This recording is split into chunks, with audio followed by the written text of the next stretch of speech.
یہودی کہتے ہیں کہ سونا کتاب اللہ، پھر کتاب کو چھوڑ دیتے ہو۔ جب شہزادی نے کتاب پڑھنا شروع کی دربار میں تو یہ حدیث کو لے آئے۔ جب حدیث کی بات ہوئی تو یہ کتاب پر پہنچ گئے، تو جس کا کوئی معیار نہیں تو اس کے ساتھ کتاب کا کیا تذکرہ ہو۔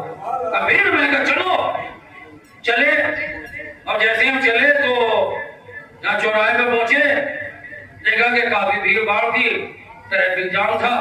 ہم نے کہا کیا ہوا، کوئی جھگڑا ہو گیا؟ کل نہیں کچھ جنازہ۔ ہم نے آگے بڑھے، دیکھا کہ کچھ فرزندان توحید، چہرے پہ نورانی داڑیاں، سر پہ ٹوپیاں، کرتا پاجامہ، زبان پہ کلمہ طیبہ لا الہ الا اللہ محمد رسول اللہ۔ ہم نے کہا خیر کس کا ہے؟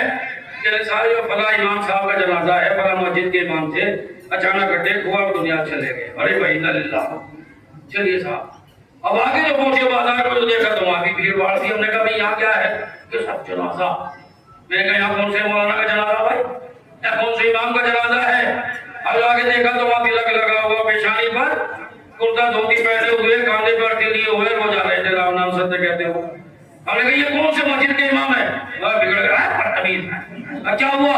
تمہیں دکھتا نہیں کس کا جنازہ ہے؟ کہا پنڈت جی کا جنازہ ہے، ان کی عرضی ہے، آخری رسومات کے لیے جا رہی ہے۔ میں نے کہا کوئی بات نہیں، چلیے آگے گئے تو کچھ سردار پگڑی والے وہ ایک جنازے کو لے جا رہے تھے۔ ہم نے ان سے پوچھا یہ کون سے مندر کے پجاری ہے؟ تو صاحب وہ بھی گڑ گڑ سینے چڑھا دی، کہنا تم پاگل ہو کہ تمہیں پتہ نہیں ہے؟ آئیے بھلا گرودوارے کے گرو ہیں ہمارے۔ یہ سامنے پڑھ کے کہا تمہیں تویزی ہے نہیں بات کرنے کی؟ میں نے کہا کیوں خبر رہے ہو؟ کہا تم جھگڑا کرواؤ گے، ہمیں پٹواؤ گے؟ میں نے کیوں؟ کہا جنازہ اٹھانے والوں سے جنازے کا پتہ چل جاتا ہے کہ جنازہ ہندو کا ہے، سکھ کا ہے یا عیسائی کا۔ بھائی اگر ٹوپی والے مسلمان اٹھائے ہیں تو مسلمان کی میت ہے، ہندوؤں کے کاندھے پہ آتی ہے تو وہ ہندو کا جنازہ ہے، سکھ کے کاندھے پہ ہے تو سکھوں کے ہے تو سکھ کی میت ہے، عیسائی اٹھائے ہیں تو عیسائی کی میت ہے۔ میں نے کہا تو ابھی تاریخ کو کیوں پڑھ رہے ہو؟ چل کے دیکھو کہ جب ابو طالب کا انتقال ہوا تو جنازہ کس نے اٹھایا؟ بھائی ابو جہل و ابو لہب اگر اٹھائے تو ابو طالب کافر، لیکن اگر نبوت اور امامت اٹھائے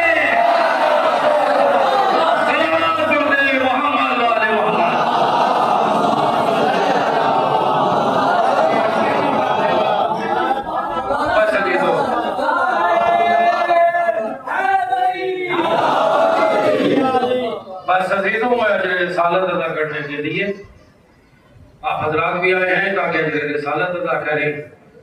چونکہ یہ چند لمحے کے فضائل تو اس لیے ہے تاکہ آپ کے ذہن آمادہ ہو جائیں۔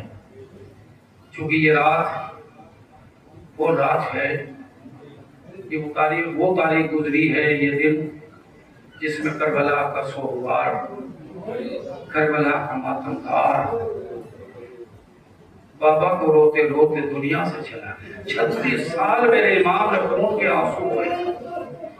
دیکھیے آپ اور ہم نہیں رو سکتے امام، ہم کیا گریا کریں گے؟ چند لمحہ ہم نے گریا کر لیا، لیکن امام کے دیکھیے جب بھی امام کے سامنے کبھی پانی آتا تھا میرے امام چیخ مار کر روتے تھے اور کہتے تھے میرا بابا پیاسا مارا گیا، میرے بھیا پیاسا شہید ہو گئے۔ جب امام کے سامنے کھانا آتا تھا تو امام روتے تھے، آئے میرا بابا بھوکا پیاسا ذبح کر دیا گیا۔ اور جب بھی امام سے پوچھا ہے مولا سب سے زیادہ مصیبت آپ پر کہاں پڑی ہے، تو میرے امام 3 بار کہتے تھے الشام الشام الشام، یعنی 3 مرتبہ شام کا تذکرہ ہے، بازار شام، دربار شام اور زندان شام۔ اب سنیں گے عزتدارو بازار شام کیا ہے؟ تو امام نے فرمایا میری پھوپھیوں کو ہمیں لے جا کر وہ جگہ کھڑا کیا جہاں پر غلاموں کو کھڑا کیا جاتا ہے۔ بے حیا ہنس رہے تھے، اور جب بازار سے ہمارا قافلہ گزرا ہے تو شام کی عورتیں جلتی ہوئی آگ کے کوئلے ہمارے سروں پہ پھینک رہی تھی۔ ایک کوئلہ میرے سر پہ گرا جو میرے امامے میں رک گیا، میرے ہاتھ میں گھٹکڑیاں تھی، پیروں میں بیڑیاں تھی، گلے میں تو کے خاردار تھا، زنجیروں میں جکڑا ہوا تھا، میں بہت چلایا، میرا سر جل رہا ہے، میرے سر سے آگ کو گرا دو، مگر کوئی نہ سنتا تھا۔ اجرکم اللہ امام فرماتے ہیں کہ قدم قدم پہ مظالم کی انتہا ہوتی چلی گئی۔ ارے ایک رسن میں 12 گلے بندھے ہوئے تھے۔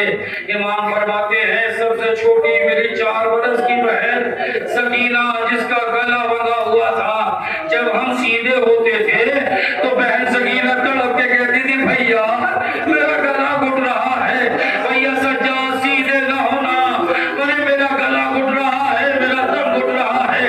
اجرکم اللہ امام فرماتے ہیں میلو رکوع کے عالم میں سے میں چلا ہوں تاکہ میری بہن کا گلا نہ گھٹے۔ آپ تصور کریں، دیکھیں پڑھ دینا آسان ہے، سن لینا آسان ہے، لیکن ذرا تصور کریں میری بچی 4 برس کی بچی ہو، کسی کی بھی بچی ہو، کوئی چوراہے پہ اس کے تماچا مار دے، اگر انسانیت کا دل سینے میں ہے انسان برداشت نہیں کرے گا، لیکن ذرا دیکھو سکینہ پہ تماچے مارے جا رہے ہیں، بچی کے درے مارے جا رہے ہیں، بچی تڑپ کے کبھی بھائی کو دیکھ کے کہتی ہے بھیا سجاد، کبھی پھوپھی کو دیکھ کے کہتی ہے اے پھوپھی اماں، زینب تڑپ کے رہ گئی، سجاد تڑپ کے رہ گیا۔ اجرکم اللہ قافلہ دربار میں پہنچے، زندان میں پہنچا، زندان شام میں پہنچا، اور یہ زندان شام قیامت کا زندان ہے۔ ایک شب تھی کہ بچی نے خواب میں اپنے بابا کو دیکھا تھا، عزیزو سکینہ رو رہی تھی، پوری رات گزر گئی روتے روتے، پورا دن گزر گیا روتے روتے، پورا رات گزر گئی۔ سجاد نے بہن کو گود میں لیا اور لے کے فرمایا بہن سکینہ اب نہ رو، تیری آواز اگر حاکم تک چلی گئی تو نہ جانے کون سا ظلم نازل کرے۔ بی بی بچی ابھی پھپھائی کی گود میں تھی کہ درے زندان کھلا، زندان کا دروغہ اندر آیا، کہا سجاد یزید کا حکم آیا ہے تیری بہن کو الگ زندان میں قید کرنا ہے، اس لیے کہ اس کے رونے سے ہمارے آرام میں خلل پڑتا ہے۔ سجاد نے سکینہ کو دیکھا، بہن نے بھائی کی گردن میں باہیں ڈالی، بھیا تیرے آپ باقر کی خدمت کروں گی، بھیا مجھے اپنے سے جدا نہ کرنا۔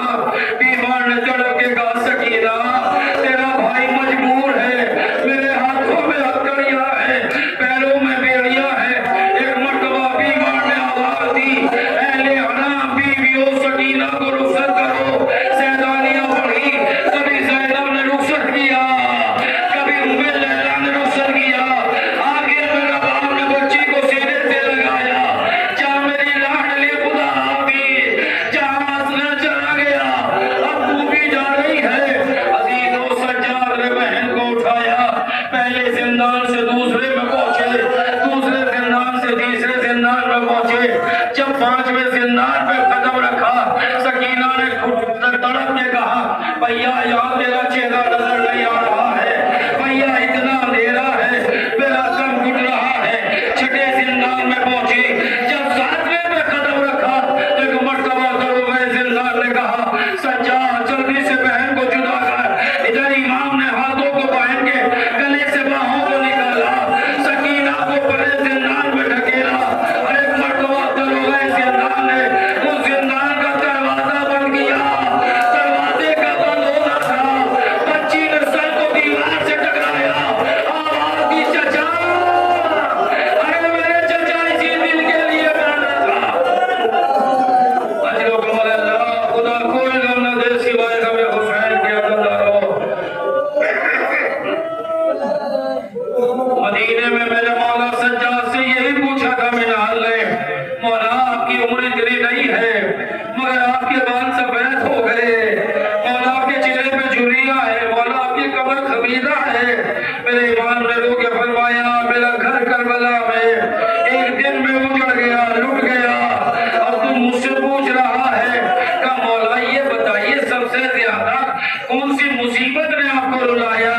امام نے تڑپ کے کہا منحل سن، ایک شب کی بات ہے، زندان میں میری بہن نے اپنے بابا کو خواب میں دیکھا، تڑپ کے میرے پاس آئی، بھیا ابھی میرے بابا مجھے لینے کے لیے آئے تھے، کدھر چلے گئے؟ کبھی اس گوشے میں ڈھونڈتی تھی، کبھی اس گوشے میں ڈھونڈتی تھی کہ گورام بابا ہوا،